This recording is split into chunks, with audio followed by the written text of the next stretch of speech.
subsidies for the subway every year and the commuter rail system. So by the 1980s, eventually a whole series of regional taxes were put. Like if you look at your telephone bill or a lot of your other bills, you'll see the surcharge, MTA surcharge, that's paying the subsidy. So there were all sorts of things that the state did. And then in the 1970s, under Nixon of all people, the federal government got involved in subsidizing both capital and operations, so that now almost $1 billion a year in fixing up the existing system comes from federal transit money. All of which has helped actually since, well, what happened was the system, even though Ronan had all these plans, it didn't really work because he thought that the state would be willing to put up a lot more money than it was, and he thought the federal government would come up with much more money, sort of on the equivalent of the interstate highway system, which the federal government had been building since the 1950s. That never really happened. And so by around 1980, to use the vernacular, the shit hit the fan, which is to say, the subway cars started falling off the tracks, the things weren't being properly maintained. Ronan had plans to build the 2nd Avenue subway, but those plans are stopped because it's obviously they're not going to have enough money to build the 2nd Avenue subway if the system's falling apart. And a new chairman became chairman of the MTA in 1980, and he said, we got to put all our money, and we have to triple the amount of money from $300 or $400 million a year to over $1 billion a year to fix up the existing system. And that guy was Richard Ravitch. And Ravitch started a capital rebuilding process that began in 1982 and continues to today that is indeed spending on the whole transit system in the region over $3 billion a year if you include the commuter railroads, and has resulted, at least on the commuter railroads, in a high level of service, and on the subway system a much higher level of service than it was in 1980. And the buses are in much better shape. The average bus in 1980 was 17 years old, and buses have a useful life of 12 years, so they were all over age. Well, most of them were over age. The average age of a bus now is like 6 years. I mean, it's on a normal replacement cycle. So, I mean, because what Ravitch said was you have to get the money to fix up the system and return it to a state of good repair, and then you have to replace the component parts of the system on a normal replacement cycle, and only then can you think of building new lines. So now, once a lot of that work is done, MTA is actually talking again about building the 2nd Avenue subway and doing a connection to the Long Island Railroad to Grand Central Terminal. And the money is in the capital program to do that, but was only allowed to do that after more than 20 years of rebuilding the system, for which $55 billion has been spent since 1982, a lot of money. Some of which coming from your Tri-Riverine Tunnel Authority tolls, but a lot of it coming from a whole bunch of other taxes that were passed or gimmicks that were used. There is a sort of balloon mortgage buried in it, because what they did under Pataki, and I don't like to attack politicians now, but even the current governor is attacking Pataki for doing this. Pataki basically mortgaged the fare box on bonds that were sold, so that in the last 5 years, $11 billion worth of bonds have been sold, backed by what? Backed by future operating revenues, okay? So we've got all these bonds out there, 11 out of the $55 billion worth of bonds, which can either, and they have to be paid every year. I mean, bond people are the nastiest people in the world. You have to keep on paying them.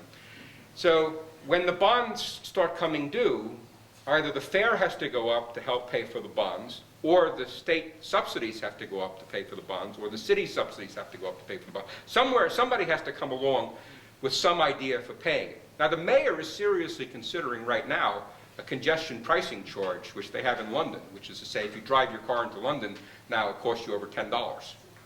And the mayor is actually seriously, from what I understand from the MTA folks, is actually seriously considering that. So that may be one of the things to propose. But the reason that somebody like Mayor Bloomberg is going to propose that is because there's this financial hit every year. Let me just summarize this whole thing, and I'll end, and then we can take questions. Just the Transit Authority's operating budget is about $5 billion a year. Your fares pay about $3 billion of that. So $2 billion comes from taxes. That's just operations. On top of that, you need another $2.5 billion in capital expenses. Almost all that comes from taxes. So you got an operation that costs you over $7 billion a year, that $3 billion comes from your fare. The other $4 billion comes from somewhere else.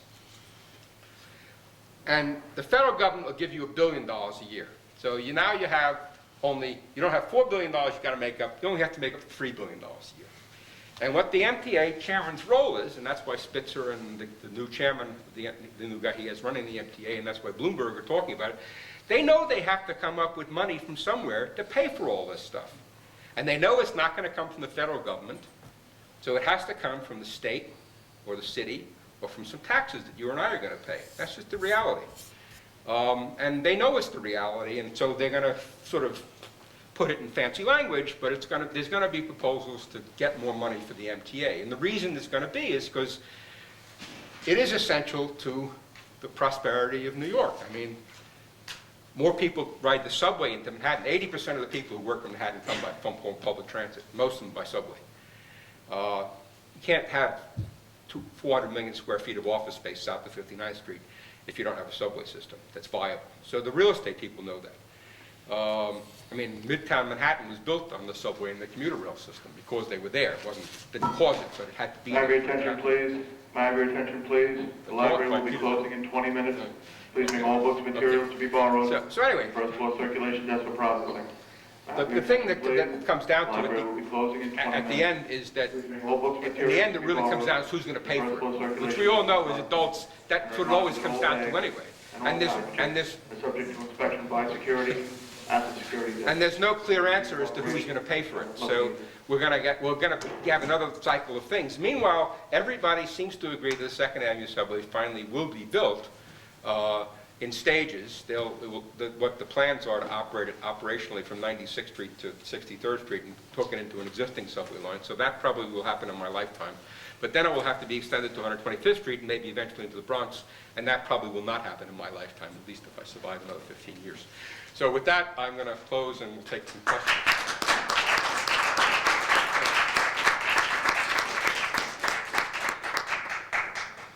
Any more second? Jim, yes. Anybody uses a Metro card, I'm sensing that people get a warm, fuzzy feeling that you can use keep using your card over and over again. Certainly if you have a daily, a weekly, or a monthly. Yeah.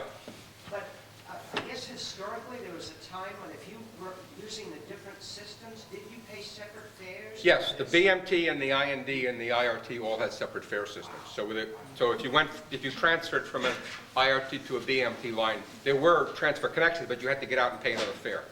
So the unification actually had money in also.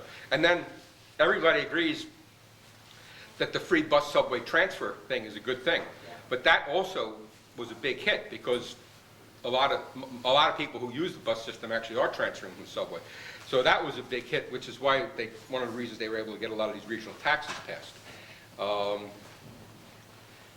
And people a lot of times ask me, well, why do we do a distance-based fare system in New York City like they do in London and most other foreign cities, Tokyo, Paris? And the reason is because the system was, there was really a pact made with the city that the short-haul riders in Manhattan would cross-subsidize the long-haul system. That the reason that Irish family could move up to this area of the city in 1925 and move from a tenement was because it was only going to be a cheap fare. So the cheap fare sort of is embedded in sort of the social contract in New York, much more so than it is in England. I mean, a lot of MTA people I work with have worked on the London transport system in the last 5 years because Bob Kiley, who used to be chairman of the MTA, went and took over the London transport system. And the fares there are incredible. I was just in London 2 weeks ago. I mean, to go 2 zones costs you like £4. Well, 2 pounds, which is $4. And which is the average fare now is like $1.40 because people are using those monthly fares. So it's not really $2, it's really like the average cost per ride is $1.40 per person. But and I'm not saying the fare should go up. I'm just saying that the fare has been a limit to why the system hasn't been expanded, whereas every other major city in the world, including Paris and London, but especially Tokyo and Seoul, which built a completely new subway system, most rapid transit lines in the world have been open since 1950. We tend to think of subways as sort of some old-fashioned technology, but they're not considered old-fashioned anywhere else except the United States. And that has a lot to do with this sort of political debate that goes on here.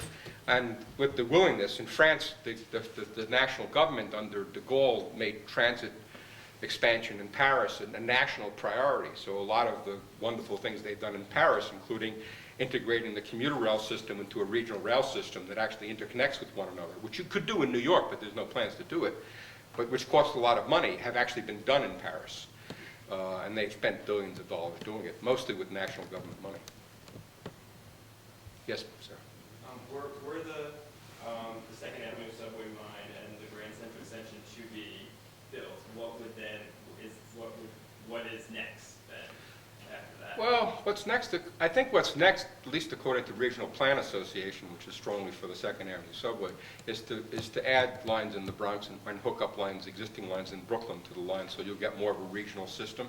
So you can hook the Fourth Avenue subway in Brooklyn, which has the capacity, to the Second Avenue subway, and you could build a new line in the Bronx, or take portions of all other lines and add some new segments, and you could provide better subway service to Co-op City, for example, which is supposed to have a subway. I mean, the original 1929 plan for the second stage of the IND, the D train wasn't supposed to terminate at 205th Street. It was supposed to go across Burke Avenue to the Co-op City area. So there's all sorts of places in the region, as well as in the city, where you can see more transit being needed. Parts of the Bronx, the outer parts of Queens are another example of where you could, with relatively low capital. Part of the MTA 1968 plans for Archer Avenue in Queens was to take over one of the branches of the Long Island Railroad and make that into a subway line that would go down to St. Albans in Jamaica. There's no reason you can't do that. The turnout is there. The Archer Avenue one has the turnout to go into that, whatever the name of that. There's two sort of parallel Long Island Railroad lines, one of which is underutilized. So you have the right of way to do it. It's just a matter of whether, you can get through with what the billions of dollars you have to spend in the next 20 years just to finish the Second Avenue subway and the East Side access. Larry? You mentioned earlier that there weren't many African Americans in New York City before the Civil War. Do you have rough percentages? Well, yes, very rough. The African American population in New York City during the colonial era was about 20%. That's 20%. So of the 49,000 people who were in New York City in 1790, probably 20% of them, or 20,000, well, 10,000 people were African American. It remains fairly steady until the Civil War, but there's a lot of competition between the new immigrants and the African Americans, and a lot of African Americans lose out in the battle to control different businesses, different types of work in New York. So they're largely restricted to certain industries like barbers and working in restaurants and stuff like that. And then what happens during the Civil War is the biggest riots that ever took place in the United States took place right after the Battle of Gettysburg, called the draft riots in New York, where I can't remember the exact number, but it was more than 30 African Americans were literally killed in the street by mobs who were protesting the draft of largely immigrant people. And that sort of set the tone for New York City in the late 19th century. The African American population remains fairly steady, but at a low number, so that by 1900 it's less than 2% of New York City's population. And then the African American population starts growing fairly rapidly from 1900 on, especially during World War I and World War II, because of the jobs that it created in New York City, to where, I'm not sure what the whole population in New York City is, something like 25% now, and the Bronx is something like 37% are African American. So you get a very large growth in the African American population. But in 1900, it's a relatively small population that is just beginning a move from the area around where Lincoln Center is now to Harlem, and some African Americans are living in parts of Brooklyn and where Bed-Stuy is now, and there's a small core of African Americans. But it's a very small number. But then from those core areas in Bed-Stuy and Harlem, the population expands by 1930 to where it's a very significant presence. And it's grown, well, actually it's grown steadily through to the 1990 census. I think the 2000 census showed it might have actually gone down a little bit. A lot of African Americans who moved here from the South are moving back to places like South Carolina or North Carolina because there are job opportunities down there now that are better than they are here, actually. But it was a relatively low number in 1900. Surprisingly low, actually. Yes, sir. Is it true that Belmont and I think I read about Jimmy Walker also, aren't they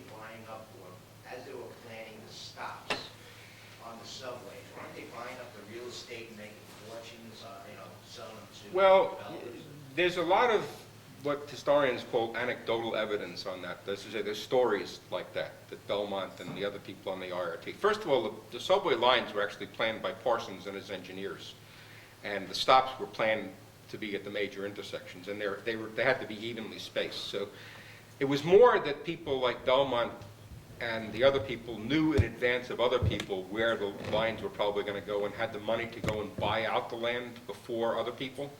So they had a little bit of insider knowledge, which was what George Washington Plunkett, who was called the sage of Tammany Hall, he called that honest graft.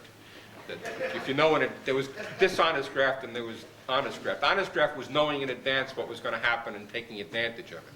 You know, I seen my opportunity and I took them. And that's more what I think Belmont and his people did. They sort of saw that the city was going to grow, so, you know, the estates that were up in places like West Farms, I think they went up and they bought them, and then they divided up the land and they sold them to builders, and they made a nice profit in that trade. I don't think this guy like August Belmont, all the stuff I know about who built like those new law tenement buildings south of Crotona Park, they were mainly small builders and stuff like that. So I think the Belmont people get involved in the buying the land cheap from the people who own it in 1895, selling it at a much higher price in 1905 to a real estate guy who's going to build 5 or 6 tenement buildings. I think that's how they make their money. But I think I think there's enough anecdotal evidence, stories about this happening that I'm sure that was going on. But it's very hard to document because, for obvious reasons. So, yes, sir. Jim. On table 2, the ridership kind of peaks 1947, Right. which is approximately when the city population kind of peaks and then plateaus for a while. Right. But the ridership goes down from there. Right. Is there now excess capacity then on the system? Well, yes, on some lines there is excess capacity. I mean, we should say they're running probably even now more trains than they probably need to. But it's more that they could run, a lot of places they're only running 10 or 15 trains an hour, whereas you can run up to 25 to even 30. They used to run 32 trains an hour on the Flushing line. But 2 minutes is, you can't do it anymore. So let's say 25 trains an hour, which they're running on the Lex right now, 24, 25 trains an hour. But there's a lot of lines in Brooklyn that are only running 12, 15 trains an hour. It has the capacity to carry more. Although the ridership is now, by 2001 it was $1.4 billion, and it's gone up since, it's continued to go up. So it's maybe $1.5 billion now. So it's 3/4 of what it was then. The problem is that it's only in places that you have a problem. You have problems in the outer parts of the city, like Co-op City or the outer parts of Queens, which were never hooked up to the system, and where most of the second stage independent lines would have gone.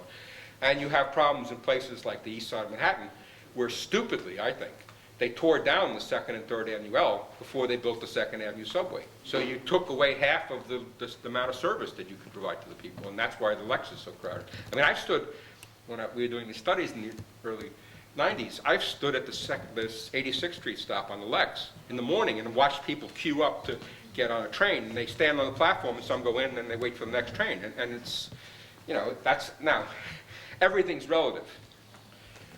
When I was at MTA, we would always have these people from foreign countries come to the MTA, and I had these Japanese guys come. And if you've ever been on the Japanese system, it's twice as crowded as anything in New York. So they said, well, take me to the most crowded station, the most crowded time. So I took them to 42nd Street Grand Central Station of the Lex at 8:30 in the morning. And they're watching the trains come in, and they're asking me, when are the crowded trains going to come in? To them, it wasn't crowded at all. I mean, it was like crazy. And the other thing is, the subway system in Japan is crowded, but so is the commuter rail system. Because then I told them that the Metro North service standard was a seat per each passenger. So that everybody on the trains coming in the morning had a seat. So you took the New Haven line or the Harlem line, you come into Grand Central, you had a seat. And they said, oh, that can't be. How could that possibly be? Because the commuter rail system in Tokyo carries 2 billion riders a year, whereas the Long Island Railroad carries 150 million people a year, and Metro North carries 100 million. So it's, you know, much higher ridership. And so all the commuter rail lines in Tokyo were just as packed. So I took them up to Grand Central, and I a New Haven train, because that's the most crowded line, and we stood on the platform, and the train pulled in, and they counted the people, oh, this is same as seat, same as seat. And they didn't believe it. I mean, so for the Japanese, again, everything's relative, this system's paradise. What are you talking about? You don't need a Second Avenue subway. Take out some more lines. So, anybody else? Okay. I think they want to get us out.